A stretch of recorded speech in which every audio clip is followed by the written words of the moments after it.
Welcome to Positive Talk with Kevin McDonald. Hey, that's me. Hi, and welcome to Positive Talk. Our show features the best positive stories and people from around the globe as we endeavor to answer the universal question of why am I here and what is my purpose? Understanding that can change everything, and knowing your greatness is fundamental to living your best life. So join us right now as together we work to create the adventure of our lifetime.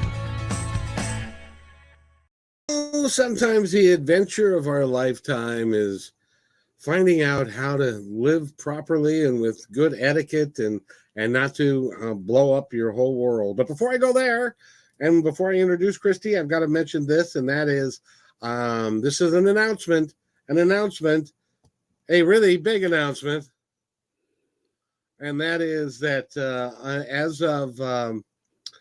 as of January 8th at 5 p.m., we will be premiering Positive Talk on the Brushwood Media Network.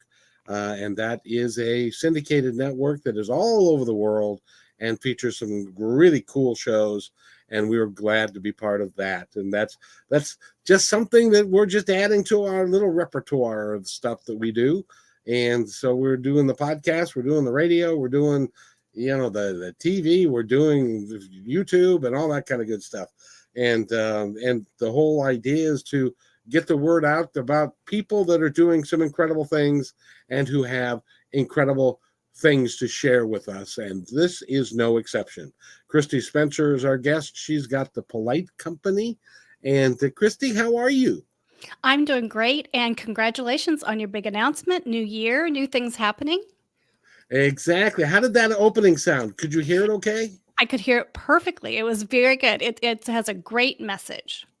That's the whole idea is to get people to understand that, number one, they were born great and that they don't have to do anything to become great because that's what they already are.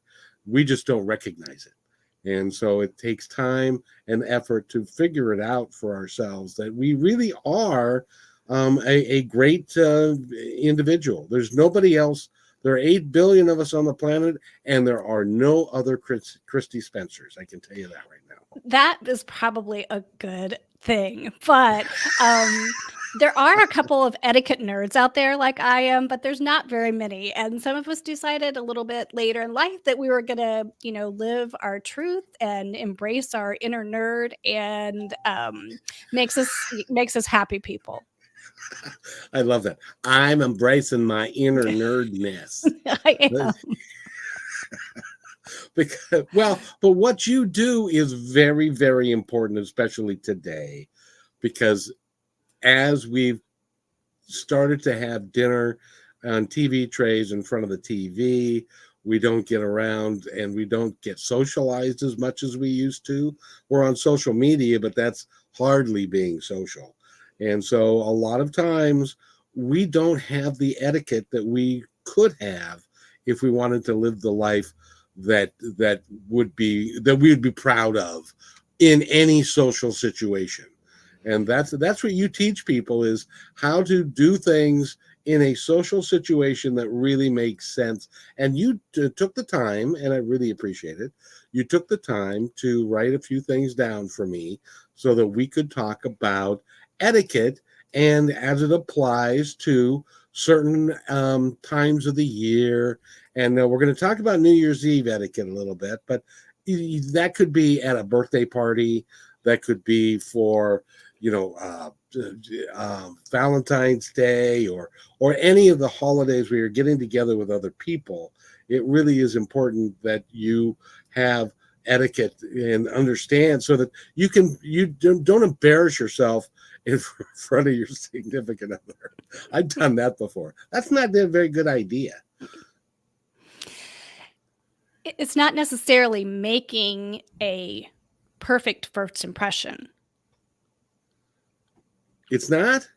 No, it's about just being social and being in interaction. So anytime you're with somebody socially, that's when we have to think about etiquette. So we have to think about etiquette is when two people are together. So if you're by yourself, etiquette does not apply. You can sit on the couch, take that bowl of Cheetos or whatever, eat it, and you don't have to worry about it at all. But it's when you're with other people, and we're so often with other people, even when we're not thinking about it. So we need our etiquette when we're going through the drive-through, when we're driving on the highway, and you don't necessarily need the calendar to switch to a new year to decide that you're going to up your social interactions a little bit. I couldn't agree more. Now, can you hear me? I seem to be a little discombobulated a little bit. And do I seem to be that way? Your audio is way behind your picture. That's what I was afraid of. Let's see. I'm going to close out a few things, and perhaps that will maybe that will straighten me out. I need to be straightened out. If you know what I mean. Well, it just started happening there. I closed out. Sometimes my computer it gets overloaded with stuff, and now my Yeah. my movements seem to have caught up to my voice now. Yes, perfect. Oh, that's awesome. So, by the way, and I had to close out your website in order to get that done. So, give us your website so that people can find you. That's just fine. It's thepolitecompany.com. Well, that's easy. Even I could do Yes. that. Yes. Part of finding a great name for a company is making sure that the domain is available. So that was a big consideration. But honestly, when I came up with the polite company, it just fit because we're not talking about, well, first of all, etiquette's really hard to spell. So you don't want that to be part of your name. I know. If I had $1 for every time that I had misspelled that. But so I really just think being polite, and I picked the word company because I do work with businesses, and that's my preferred clientele. So that's how I came up with that name, and the domain was available. So it's thepolitecompany.com. That's just perfect because I will tell you, having been in management for a long time and been on both sides of the desk, I've been the interviewee and the interviewer. And being the interviewee, you are judged by everything that you do from the moment you walk into a office to the moment you leave. And they are really looking for telltale signs of your uncouthness or lack of Or understanding.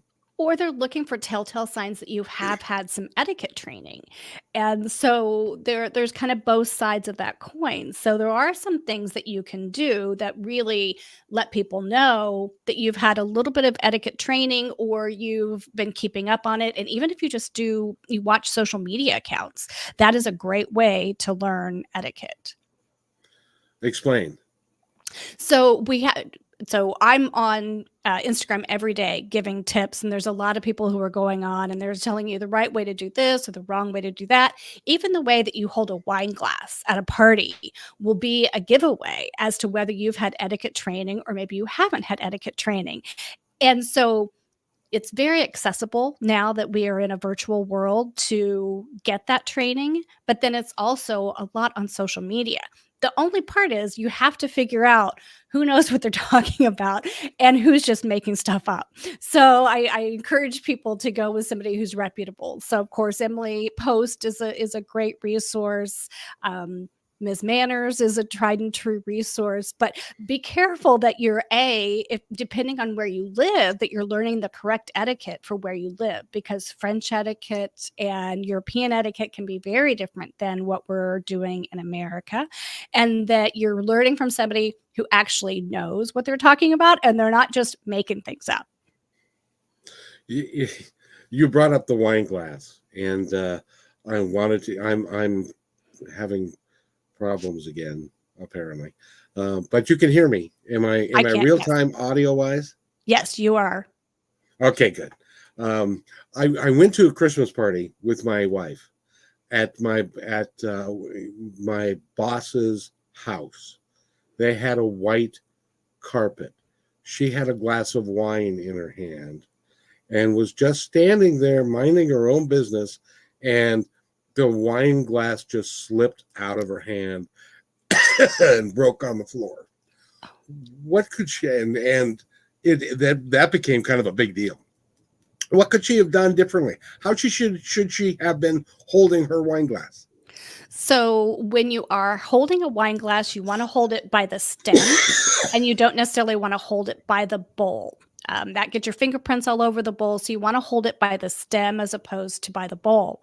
So, but that actually can be kind of tricky too, because that can get you a little off balance. So, any good host is going to know that these things are bound to happen. If you're serving red wine, you are very likely to have somebody spill that on the carpet. So, having some sort of cleaner available, some sort of backup plan is really important for that. So I think when things like that happen to us as a guest or as a host, that is our time to be able to shine because, it's easy when everything goes well. But when the unexpected happens, that's when we can really Oh show our dear, we are grace. having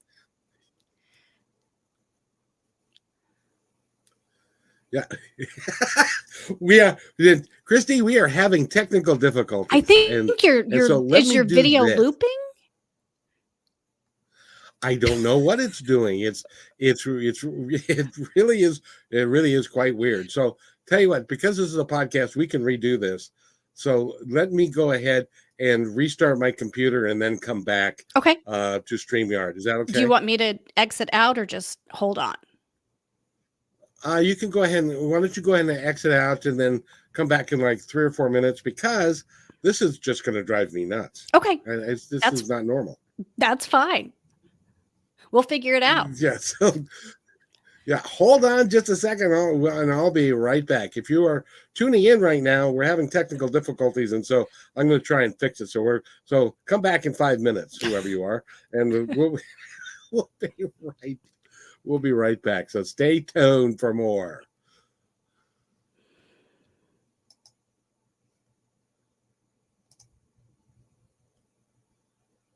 That is so weird.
I'm back. I'm back. Can you hear me now? I can hear you just fine. I can. I'm moving. You're moving and your lips are moving at the same time. It's all good. I could be a ventriloquist. Yeah, it was just like the loop video was just looping or That was really so yeah. weird. So anyway, so we we will wipe that part out and let's see if I can do this again and we'll just start again, okay? Okay, sounds good. This is media for you. This is just what happens. I know. Oh, trust me. Well, your etiquette is perfect. So thank you. Yes, but I am used to live TV, and so there were lots of mistakes. Ah, perfect. Well, welcome to my world. Okay, we'll be right back.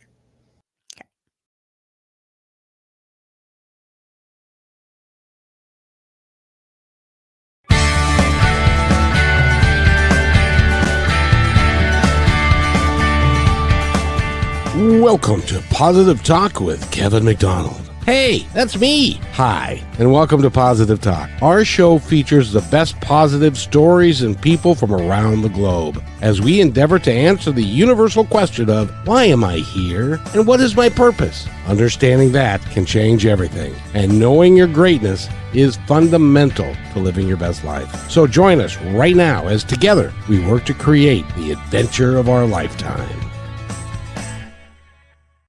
Of adventures of our lifetime, we just had a huge adventure, and I'm glad we're back. And by the way, I suppose I shouldn't even mention that, because if you didn't see this in live, you wouldn't even know that we were just back. So what do you do? But in any event, my name is Kevin McDonald, and I did want to mention that starting on January 8th. Brushwood Media Network and I have reached a agreement, and we'll be bringing Positive Talk there. So go to Brushwood Media Network and find out all the information about that.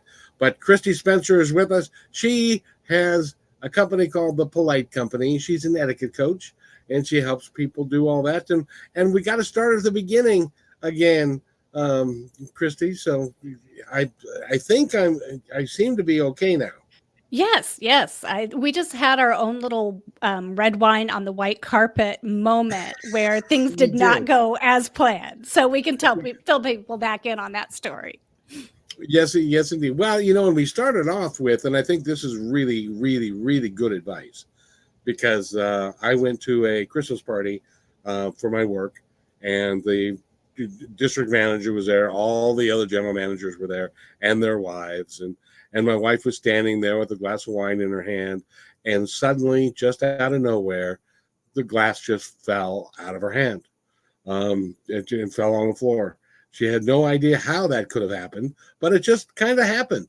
And that's the first thing that you mentioned, is how to hold a glass of wine if you are in a cocktail setting with a bunch of folks. And she obviously did it wrong. So could you explain to our audience how to do it correctly? Okay, so in our little break, because I am an etiquette teacher, I have a glass of I don't have it full of wine, but I do have a wine glass here. I just have to reach for it. So, um, as you might imagine, I gotta have glass here. So, if this was a wine glass, we'd be holding it by the stem as opposed to holding it around the bowl. So that keeps your wine from changing temperature, and it keeps you from getting fingerprints all over the bowl. Now, is this important? Not really, because the important thing is that you hold it in a way that you're able to manage it. And your wife could have been doing everything correctly, but mistakes happen. And that's really when we get to practice that etiquette, is in how we handle social situations and dilemmas, and actually are able to build relationships and show our grace and positivity at the same time. So when everything's going well and we're not stretched at all, it's easy to be kind and to have good manners. But when things go wrong, that's when it really shows if you have good etiquette or not. How should I have handled that? Because I think I handled it poorly. Because it was the wife of the regional manager was standing there, and she was trying to make it seem okay, and it was like, how could you be so stupid to drop a glass of wine? And she was like, I don't know what happened. It's like, so how should I have handled that? Yeah, I would backpedal that, Kevin. I think when mistakes happen, I tell people admit it, apologize, and move on because mistakes will happen. And when we dwell on them, it makes it even worse. So I think just her apologizing, the host having something ready to clean it up with, and you just move along and you know that in the big picture, if you're serving red wine and you have a white carpet, hopefully you've thought of a backup plan in case life happens. Well, I suppose the first thing would be don't serve red wine on a white carpet. Right. Yeah. So that's, a completely up to the host to do. But I think anybody who does that, anybody who has people in their home, they are doing that in a spirit of giving and sharing rather than testing other people's etiquette and those kinds of things. So I think a little bit of grace, an apology, and moving on, and there's just life happens. That goes under the category, I suppose, of it just happens. What do you do? Right. Right. So, and then we were also, I wanted to touch on the work that you do, because you work with individuals, you work with companies, you work with people that are in a professional setting on how to do things, and a proper etiquette in those sorts of arenas. Can you go through some of the things that you would talk about if somebody were to come to you and say, Kristi, I have got this interview. You have no idea how important this is for me, because if I land this job, it's going to make my life so much easier, and I'm going to have so much more fun, and I'm scared to death that I'm going to blow it. How would you help them? I think we would start out by practice makes perfect. And so I tell people rehearse. Think about those questions that you get asked typically in an interview. Think about any questions that your resume might bring up, any things that you have to explain. So practice, practice, practice. That's the first thing. And then with any etiquette tip that I give, the first thing is be on time. It does not matter if we're talking about social etiquette, wedding etiquette, or business etiquette. It all starts with being on time. So I think that that's the first thing you do. I tell people arrive in the parking lot 15 minutes ahead of your appointment and go into the lobby 5 minutes before your appointment. Some people think, the earlier the better. That can throw off somebody's entire day if somebody shows up 30 minutes early. So you don't want to start your interview with an apology, whether that's you didn't dress appropriately, you didn't show up on time, you showed up too early. All of these factors go together to really make that killer first impression. And so that's what I tell people to do. Be ready if you're in a virtual world. Maybe you're not going to be meeting them in person. Make sure that your camera looks professional. Your background is free of any clutter and dirty dishes or laundry on the bed, those kinds of things, because people will judge you by those things. And it's not that they're testing necessarily, but if somebody doesn't know what to wear to an interview, your mind just instantly goes to what else might they not know?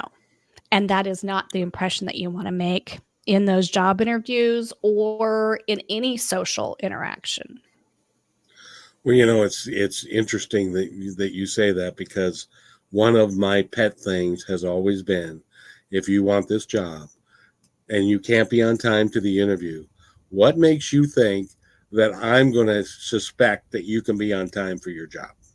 Yeah, it's a deal breaker for a lot of people, as a lot of things can be in an interview. But I think that is, you know, the low hanging fruit here is be on time. So important. And it always kills me when somebody says, well, traffic was just bad. Well, you should probably plan for that. Yeah, you And know where you're going. again, I get to use my ex-wife as a foil for this, because my son went into the Air Force, and they had a induction ceremony, and then when he said "I do," they did, and they took him away. I mean, and they're not fooling around, because now he is their property. And so my ex-wife did not plan appropriately, and she didn't look at the traffic patterns ahead of time, and so she ended up walking in 10 minutes after they walked him away, and she didn't see him for another until he got through basic, because of that. And it just seems to me that that is some of the things that you should take a look at.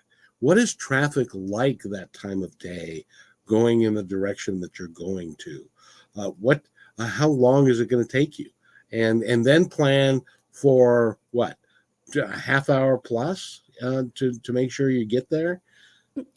Yeah, you have to know your route. You have to, again, like you said, know the traffic, know what you're up against, and then visualize yourself there ahead of time, and the amount of relief that that gives you, and how you're able to concentrate on what you're doing and enjoy where you are, opposed to kind of rushing in, feeling like you're unprepared, again, starting with an apology or something negative. Just think about, how good does it feel when you're on time? And this is something I've really had to work on, because I like to make every minute count. And so my husband and I are on the opposite ends. When we're going to an airport, he's happy to be there 2.5 hours ahead of time, where I'm Yeah. like, I 45 minutes if I can possibly make that, because I can squeeze in one more thing.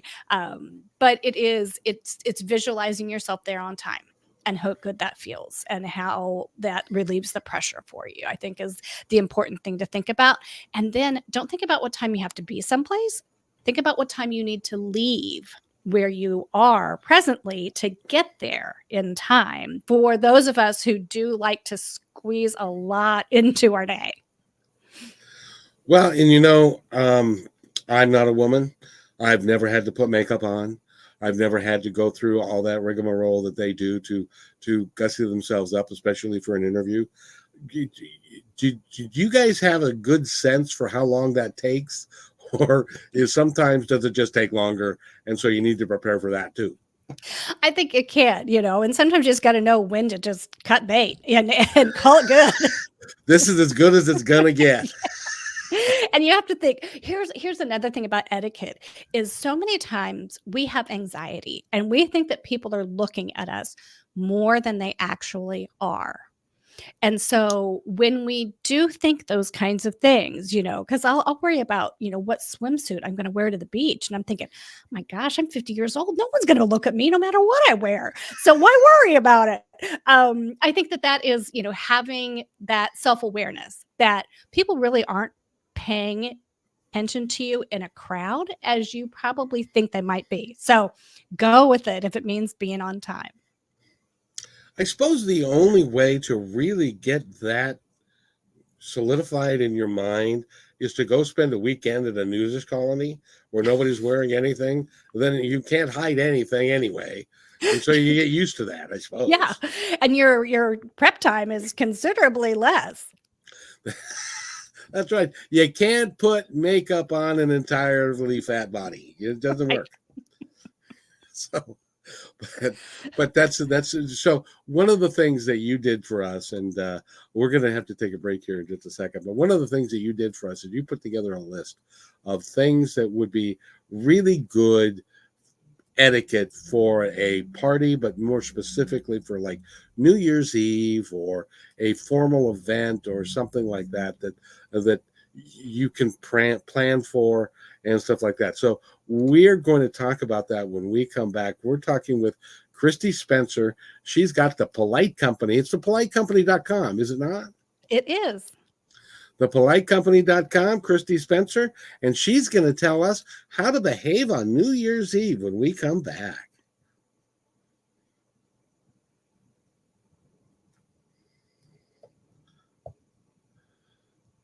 And welcome back to Positive Talk with Kevin McDonald. And our guest today is Kristi. If I could speak, that would be good. Kristi Spencer, and she's got the Polite Company. And one of the things that she put together for us, and I want to thank you for doing that, is a list of things um, that you should do or not do on New Year's Eve. And interesting ways of getting around some of the things that happen, like at midnight when Uncle Charlie, who's had too much to drink, comes to you and says, "Come here, baby, let me give you a kiss," or something like that. So, can you give us some tips around New Year's Eve? So I think if you're invited to a New Year's Eve party, the most important thing that you can do is RSVP and let somebody know that you plan on coming. And then the second thing you do is ask what you can contribute. And so sometimes that might be a dish. Sometimes they want you to think of a game that they could play. Any of those things are helpful for a party. So we want to think about not arriving empty-handed. That's the number one guest no is to arrive without a host gift, a card, a dish to contribute. So I think that's the first thing. The other thing that we want to think about is planning some activities. And I think, especially for New Year's Eve, it's great to have the party start later because 5 hours together before it hits midnight is a long time. If you're serving alcohol, think about that you're also serving snacks and that you have water available for people as well. I think that as a host, again, you want to have some activities. You want to encourage people to stay till midnight. But if you're a guest and you know that it's 10 o'clock lights out for you, I would tell your host that up front. Say, we would love to come. We won't be able to stay until midnight, but we'll stay as long as we can stay awake. So your host will not remember anything more than if you didn't partake in the activities and you didn't kind of adhere to that timeline. So that's really important. I think when you're talking about somebody who goes in for that midnight kiss with somebody that they're not very familiar with, first of all, COVID. Things have changed.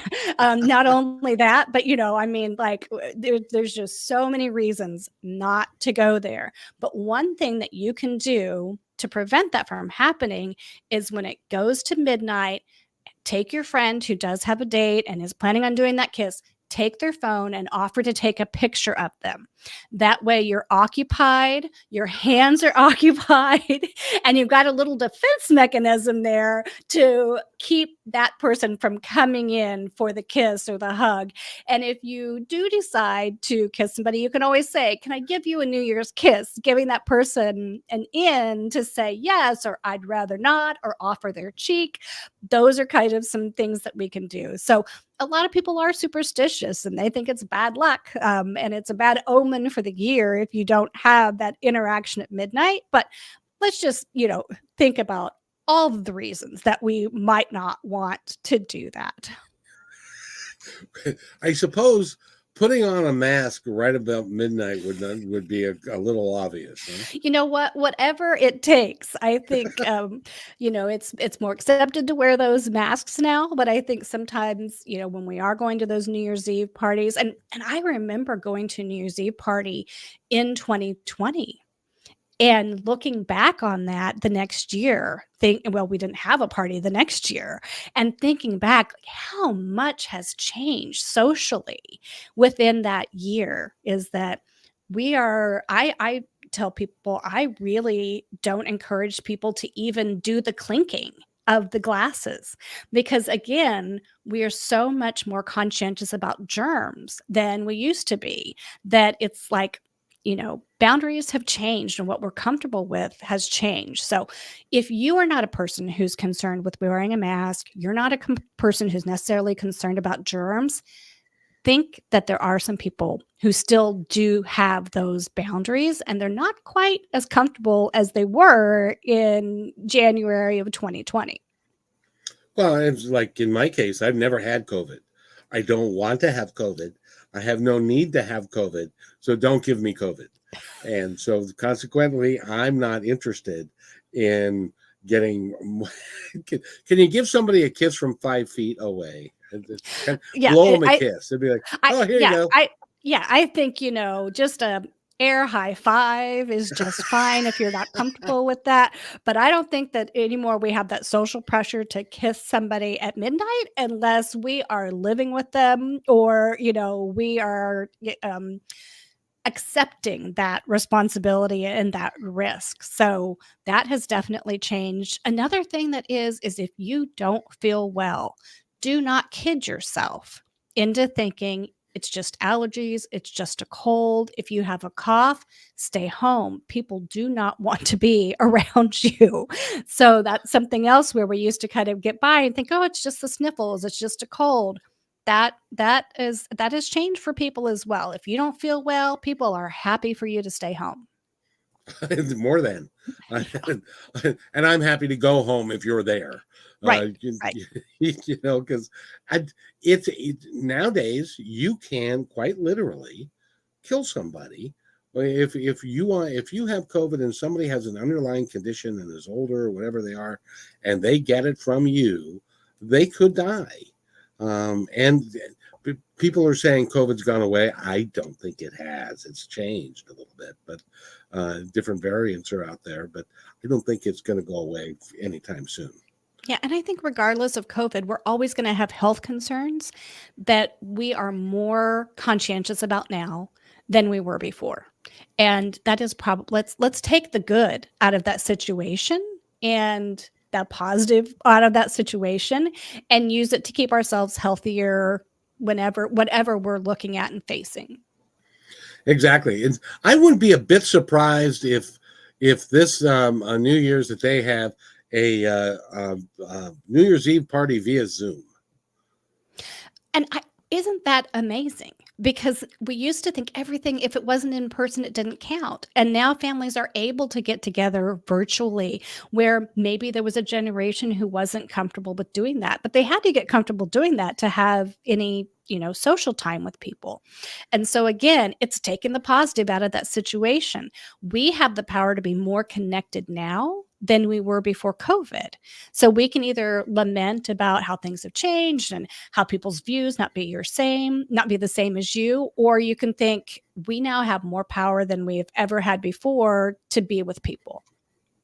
Well, and I'm convinced because I do this all day, every day, and I do this via Zoom or StreamYard a lot, and I get the same satisfaction from having our interaction over Zoom rather than necessarily having to be in the same room. Yeah, and I think that we just have to take advantage of that. And I wouldn't have necessarily thought so much about reaching out to people over Zoom or streaming or podcasts, but we were forced to become a little bit more creative. And why let that go just because we're in a different year? Oh, I couldn't agree more. I couldn't agree more. And the reality is, I traveled for a living for a period of time, and I traveled. I'd fly and get in an airplane and fly to California and spend the week there and spend $1,000 of the company's money. It was kind of a good time, but and then fly home and stuff. Now most of that stuff can be done via Zoom. The productivity is a lot better because you can get more stuff done, and then only for the important things is it necessary to get together. Is that proper etiquette, or should a sales guy be flying down and sitting in the lobby and waiting for the guy to come out? I think there's advantages to both, but I think, let's take advantage of that time where we can save money, we can save time, we can save effort. And like you say, we can really make those other times special. And so it's like so many things with etiquette is that, try to keep from over apologizing to dilute your apologies. Try not to, so many things, just make it special. And send a thank you note. Do all of those things that can make somebody feel special. There's so many things at your disposal that it's either being in person or it's just having a personalized touch to something that makes it so important. You just touched on something that is, I think, really important, and that is, let me show you here. This is a thank you card I got from one of the people that I've interviewed over time. It is sitting here on my desk. Now, I've interviewed a lot of people, and they're not sitting here under my desk because they haven't sent me anything. So it really is an important, real thank you for you to do that, isn't it?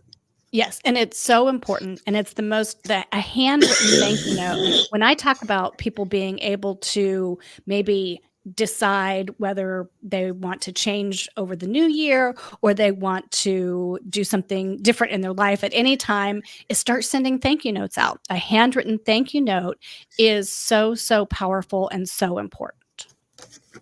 Well, and this is not typewritten; it is handwritten. It and the first thing that I thought of when I opened this up was, man, this took some thought and some time for her to write this out. I was also impressed that she spelled it correctly and that there weren't any crossings outs of anything. So I don't know if she had to do it a couple of times, but but it really is, it adds a personal touch, I think.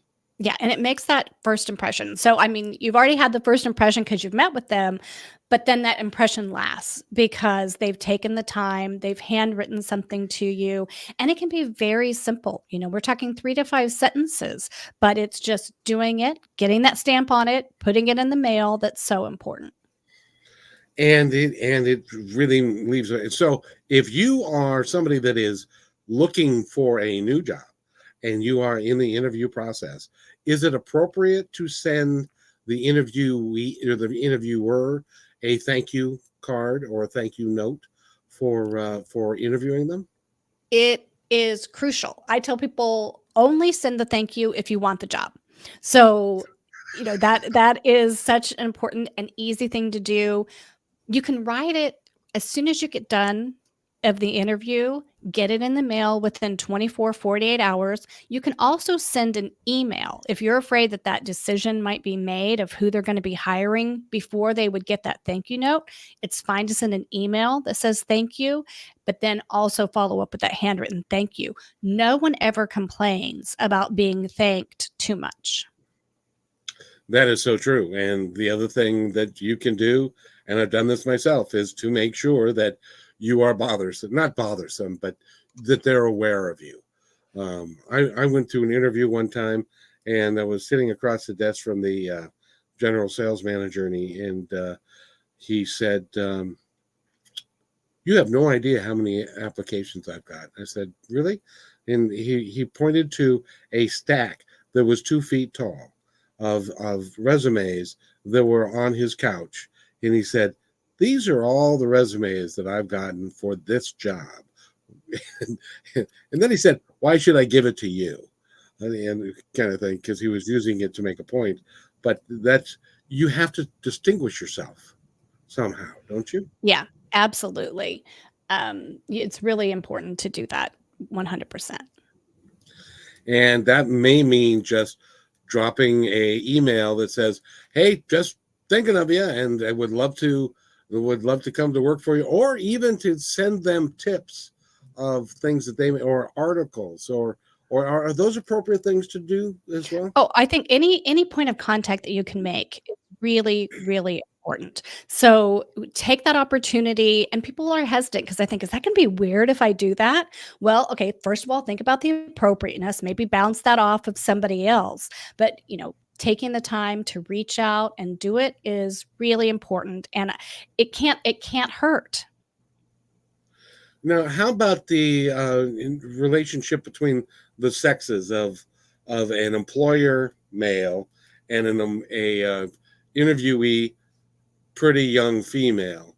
Should she be guarded in how she addresses that gentleman on the other side of the desk? I think you always want to bring your professional A game, no matter what. And when I teach business etiquette, I teach that business is gender free. So, regardless of gender, there really should be no acknowledgement in gender in business. But real world talk, there are some differences there, and so you want to be aware of things. And I'm not an HR expert, but I think that typically being male, being female should not come up in an interview. I know that. I was a hiring manager for long enough to know that.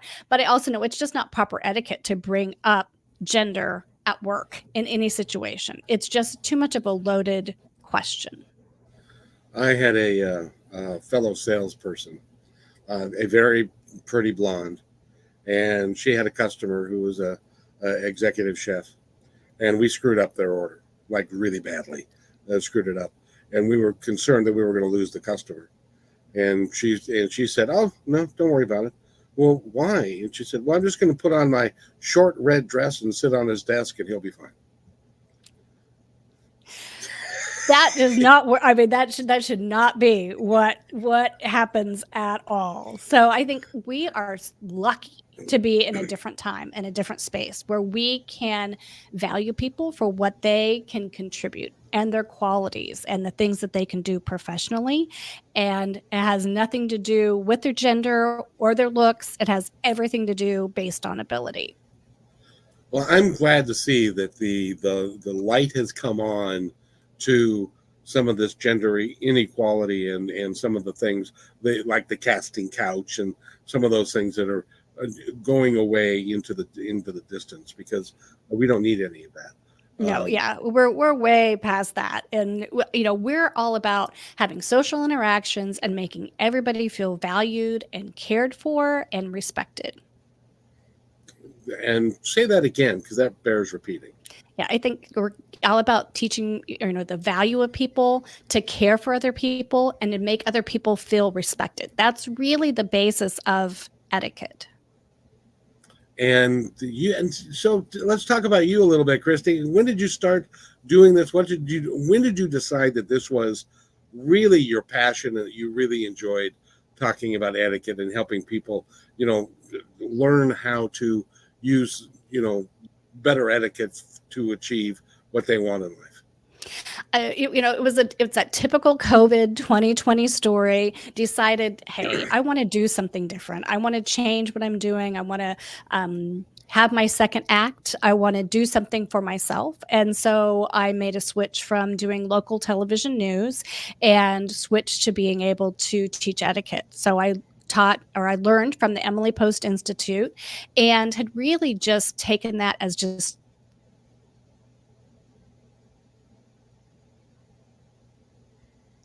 And Kristi has has disappeared. Let's see if she comes back. We have this little circle that's going around in circle and is continuing to go around in circles.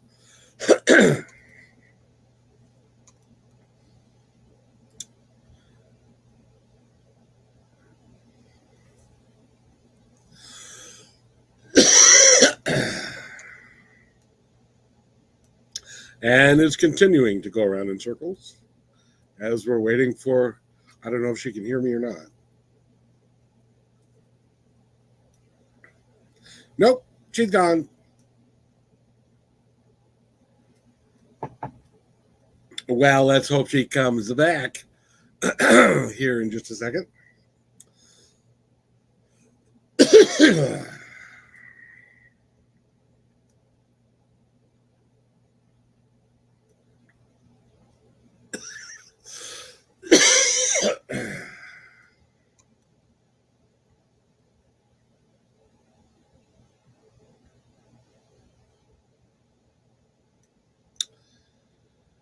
Dum dee dee dee dee dee dee dee.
Oh, egad.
This will not be for lack of trying.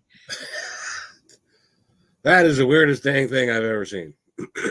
Never have had that happen where mine was terrible and then you lost yours. What happened? Any idea? W We are getting fiber net or fiber optic in our neighborhood, and Uh, so and I was trying to get on my phone then, but StreamYard doesn't let you use your phone, I guess, because it said I don't know.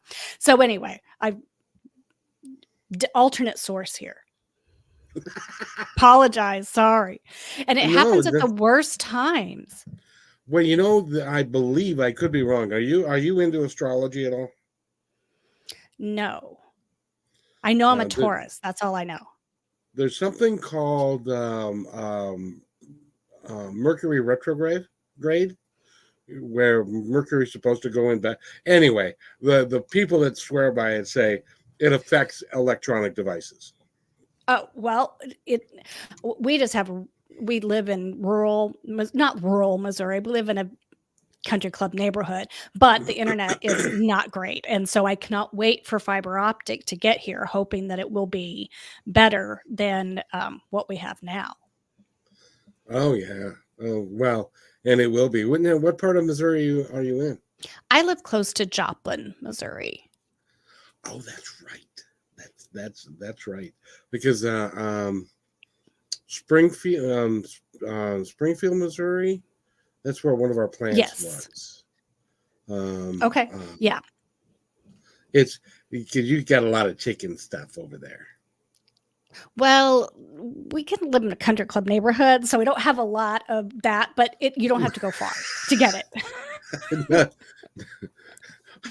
I was driving through. One of the reasons why I don't want to live in Missouri, I was driving through with another guy, and I saw a guy come out of his house with his rifle, and it was probably because there was a snake in the grass or something like that, and he had to. Yeah, Um, it can get dicey out here. yeah, So the just question you had just asked me was, how did I get into it? If you wanted to start where that was, that's the last thing I remember hearing. we can let's we can go ahead and do that, and then we'll wrap it up. I don't want to keep Okay. you for a long time, but No, um, whatever you need.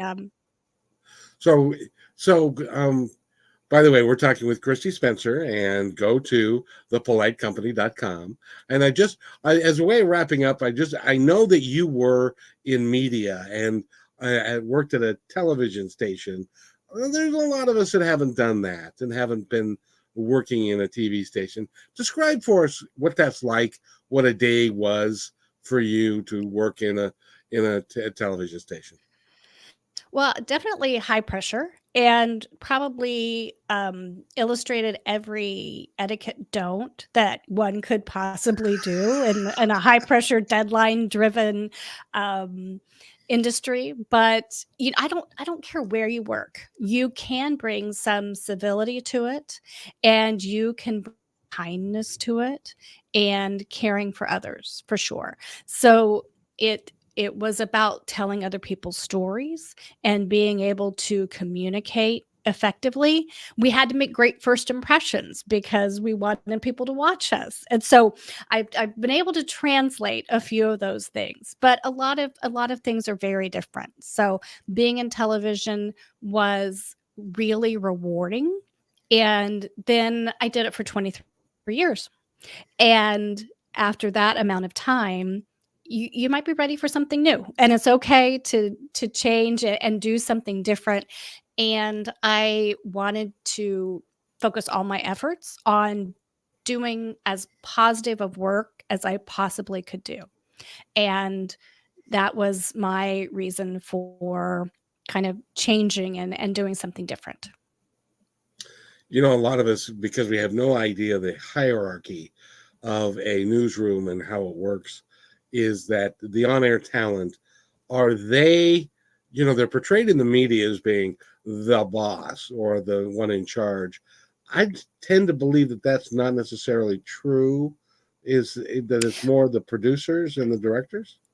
Yes. So my position was news director. And so I hired the reporters, the anchors, the weather people, sports people, and I supervised them and I set the rules. I did the all that hiring and supervision, and then I oversaw what news we did that day as well. But in many times anchors are senior people at the station, and so they are also serving as producers.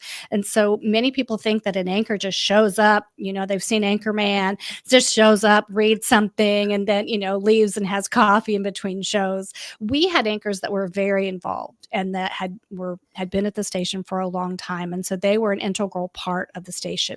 But everybody has a boss. And so for the newsroom, that was what my position was, is to be the news director. So there was a lot of, the famous was the Mary Tyler Moore Show and Lou Yeah. Grant. And that was, when I would tell people that I was Lou Grant, they would kind of look at me like, this does not compute, here's this little lady, and, this is what she does and how it was portrayed on TV. So there was a lot to live up to in that position. And I was happy to do it while I was doing it. And now I'm happy to make a change and do something different. I bet you you're happier now, especially at 10 to 5 or 10 to 4, whenever your news started, when everybody's scurrying around making sure that the makeup's on, that the copy's right, that the schedule's working, and all that kind of stuff, and it stops at your desk. Right, right. And it never ended because there was always a next show. And, we did morning, noon, 5, 6, 9, and 10 o'clock newscasts. And then we would turn around and we would do 5 a.m. So it was just a lot of news to be producing with a small staff. But we all worked really hard and we all took it seriously. And they're still doing a great job at the station. Yeah, I'm reminded of the Mary Tyler Moore Show when Lou Grant said, "You got spunk." Yeah, I that would have hate been spunk. that was probably what I had. And I became a news director at a pretty young age. I was 25 years old when I took on that role. And so I was supervising people who were twice as old as I was at that time. And, there was a lot of being afraid of being found out. And I think that we never get over that, no matter what role that we're in. And so I feel that now is that just starting something new and doing something new, are people going to figure out that I'm just learning along with the rest of them? So I try to be pretty transparent about that. So I have a natural affinity to teach etiquette. I unknowingly have been doing it my entire life. And so it was kind of a natural thing. Well, and you also are highly intelligent, and you're very gifted at speaking. I'm surprised that you weren't in front of the camera. Did you ever want to do that, or was that like, I ain't going there?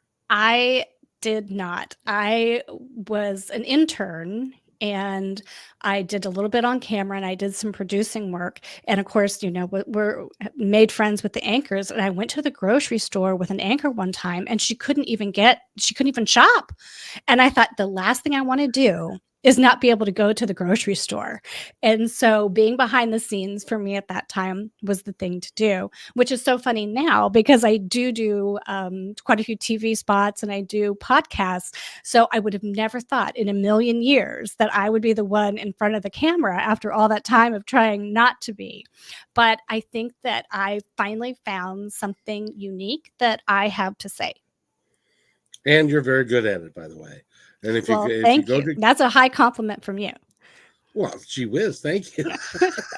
You're the professional. Oh no, I I don't know. There's one of those things, Christy, that you just don't know. You think you're doing okay, but you're not sure. And it's just like your role as a news director. You thought you were doing okay, and everything was fine, and then something blows up, and like today we've had our challenges and stuff, but it's worked out fine. It's Yeah. worked out fine. I would like for you to get people who would like to work with you. How do they get a hold of you? I would love for people to go to my website, which is thepolitecompany.com. I'm on Instagram. It's The Polite Company. Kristi, it's Kristi.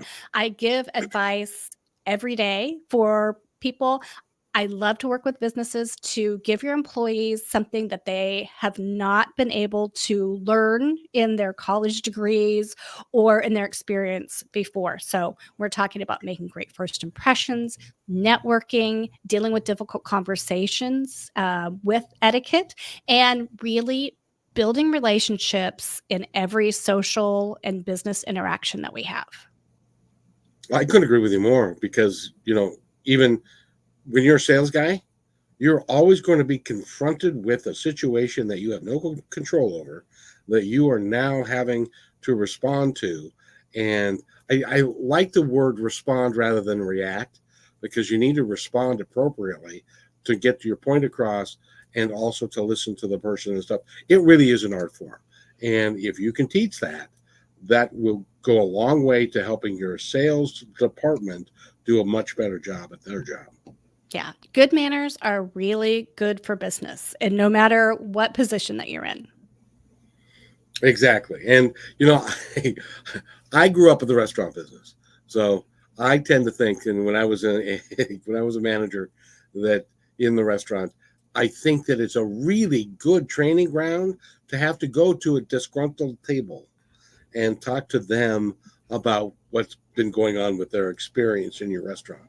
And it really teaches you how to be appropriate, how to read people, how to try and fix whatever it is and keep them as a customer.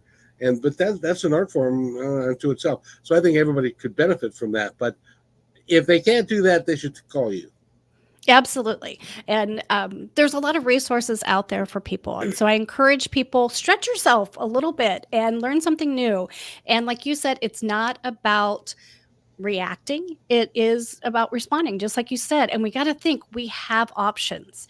And so we don't always have to assume the other person is the bad guy and that we need to either be on defense or offense. There is a way that we can get through these dilemmas and actually build those relationships, even through difficult times or difficult technology that we've encountered today. There's always a chance to empathize and treat people right. The funniest story that I can remember in my days as a restaurant manager was I ran a Mexican restaurant, and they used to take tortillas and they would deep fry them right there at the restaurant. They were really good, but they also deep fried rice in the same vat at the same restaurant. And then they would take the chips and they would put them in great big bins. The bins would go out to the bus station. The bus boy would take the take a basket and put chips in it and take it to a table. And I got called to a table one day because some of the rice that was in the deep fat fryer had gotten onto the chip, and it looked like a little mouse turd. You're I don't know if I'm going to be able to get dinner tonight. I'm not sure. And so I got called to the table, and they just pushed the. They didn't want to look at it, but they pushed the basket towards me and said, "We think you've got a mouse problem." And I could not for the life of me convince them it's rice. It's just burnt rice in the bottom of the thing. Um, but that's when you learn to have poise and be able to think on your feet and all Yeah, of that. and just and make it right, and you might not ever be able to change somebody's mind, but you can always listen. And, being in the television business, we had no shortage of people who would call and upset viewers or people who had problems. And my game was that I know that those people had rough days because no one calls a TV station for help on their best day. You've exhausted all of your resources by the time you get to that. And so the game that I played is that I was going to be the best interaction that that person had had with another human being today. And that was my goal. Even though I couldn't fix their problem, sometimes I couldn't help them at all. When people leave saying, "Thank you for listening to me," you've done a good job. And sometimes that's all you can do. Absolutely. And just recognizing the humanity of somebody is so important. And you would think that we would be so good at communicating today when we have all of the Slack and the email and texting and all of these things, and we're probably as bad as we ever have been I at couldn't agree more. that.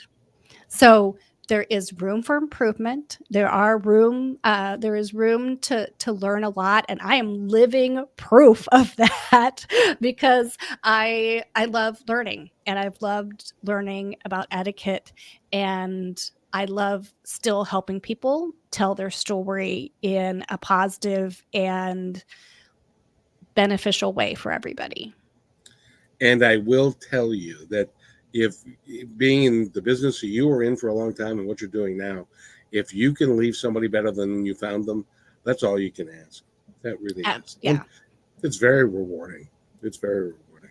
Because I imagine that when you were at the TV station, you got people calling in just because they were home alone and they had nobody else to talk to. So and they were in a bad mood, so they might as well call and complain to you. Yes, and it did happen, but just to have compassion and listen to people and come from a place of really trying to understand and help them was kind of what gets you through when you are constantly having to deliver bad news to people. You are one of the people I work with is a funeral director. I don't know if you've ever done that, but that I can't imagine how difficult that job would be on a day in day out basis. But being a news director is close. I gotta say, It was tough, but it was rewarding because we did try to represent our community as a whole. And I was not a big believer in if it bleeds, it leads, and always showing the bad of a community. In fact, I would do an analysis and say, how many times have we done a court story in this town, and how many times have we done a story about a high school athlete? And let's be representative of what it really feels like to live in that community and not exacerbate the stereotypes that people have of each other or the problems that a community has. Let's be balanced.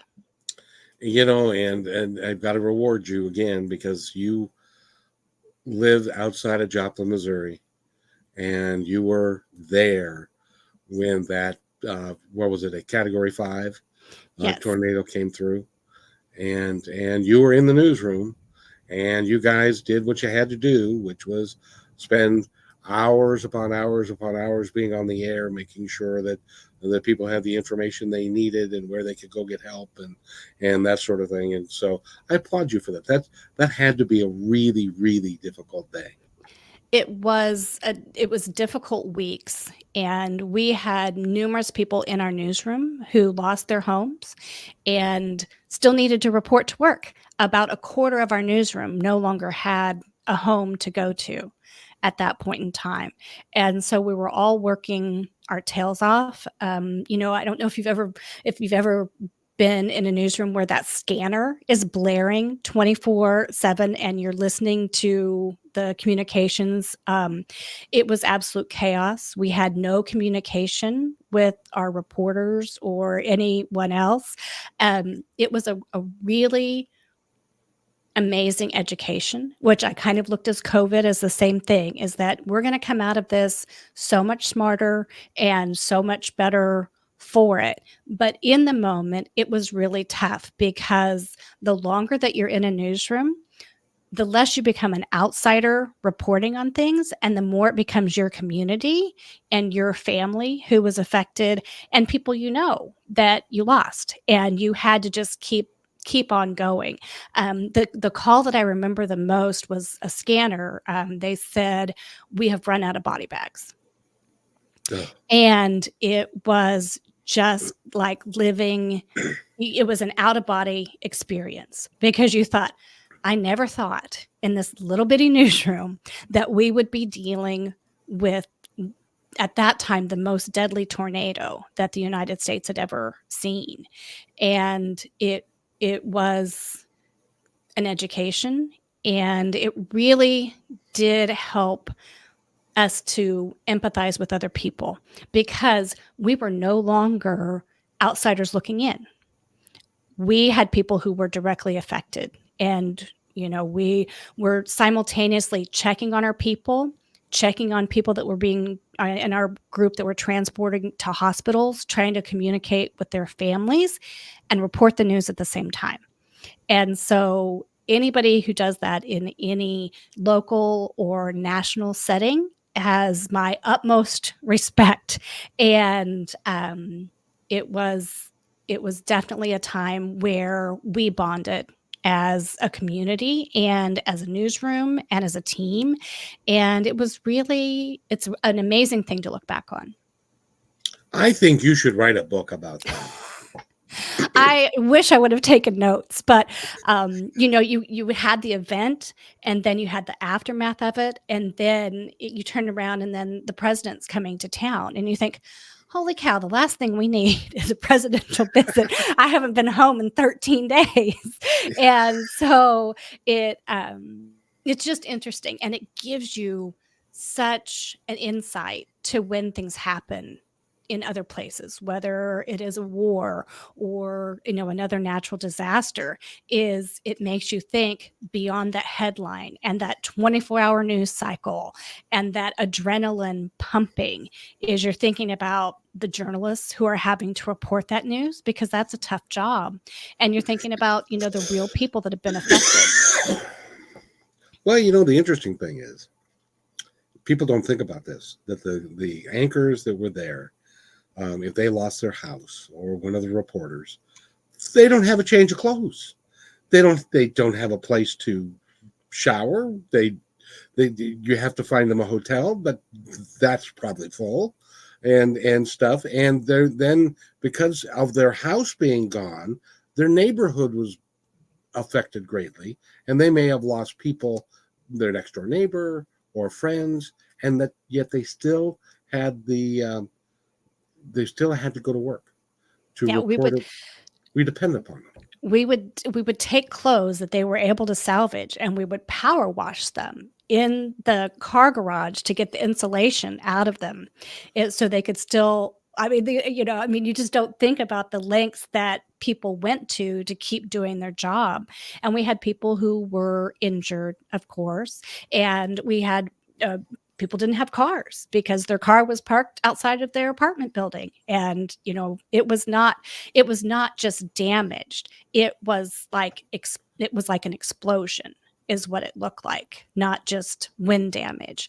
And so we had a hospital that was off of its foundation, and so we had people on life support. If I said, if I'd have been taking notes, it would be an amazing story to tell. Think about that.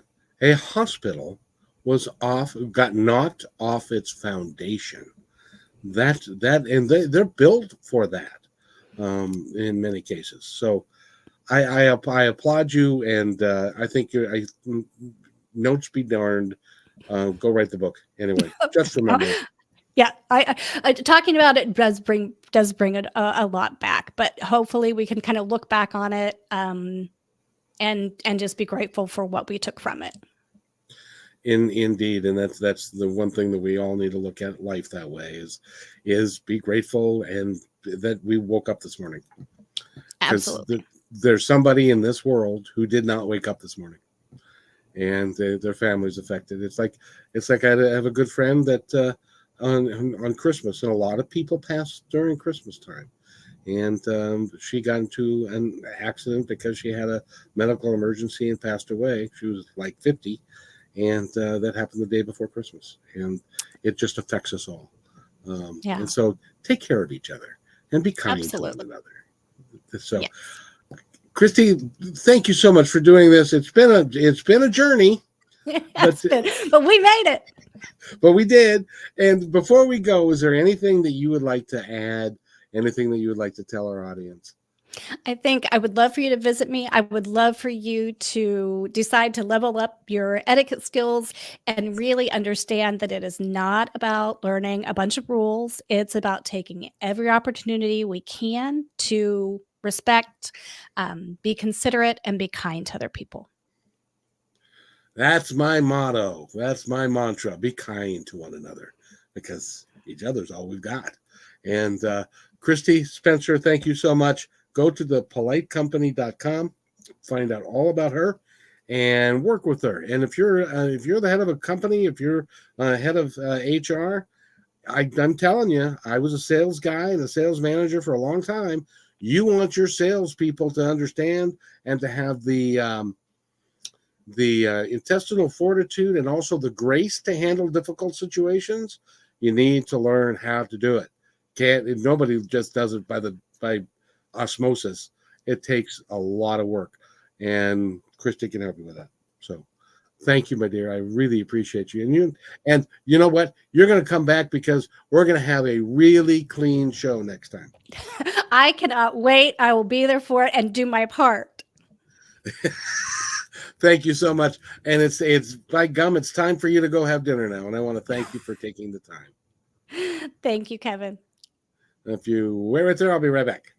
Hey, thanks for enjoying this episode all the way to the end. Please give us a like and subscribe to this channel. This has been a production of PositiveTalkRadio.net. Please visit our website, oddly named PositiveTalkRadio.net, for more details about us and our mission, which is to provide great positive programming designed to inspire us all.